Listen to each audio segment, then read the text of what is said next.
400 Queensland preschool children, some as young as 2, are being prescribed antidepressants.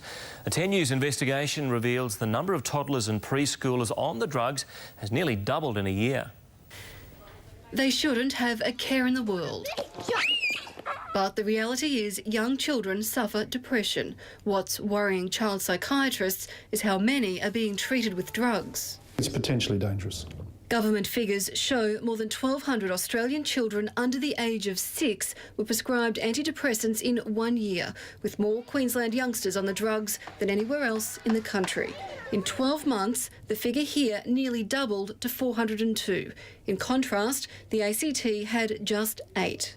I think we need to have more information on why the numbers are increasing, what these drugs are being used to treat and who is prescribing them. The former head of AMA Queensland says older-style antidepressants have been used to help with bedwetting, but leading child psychiatrist Professor Brett McDermott said GPs shouldn't be prescribing the drugs and wants tighter controls. There's actually no evidence that antidepressants actually work in children under the age of 6. And they may actually do harm in some cases.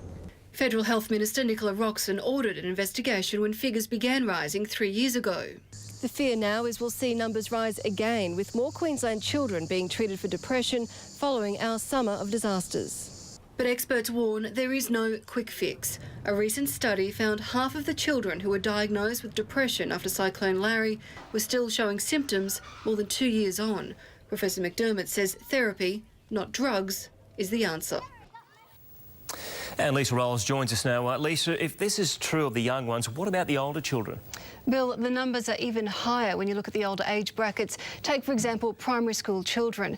Now, children between the ages of 7 and 11 in Queensland. Now, there are 1,600 of those kids that have been prescribed antidepressants. And when it comes to teenagers, that number more than doubles to nearly 5,000. Now, child psychiatrists say while it's not good, they're not as worried about the side effects on teenagers as they are the damage which may be being done to the younger kids. Yeah, some big numbers. Thank you, Lisa Rolls.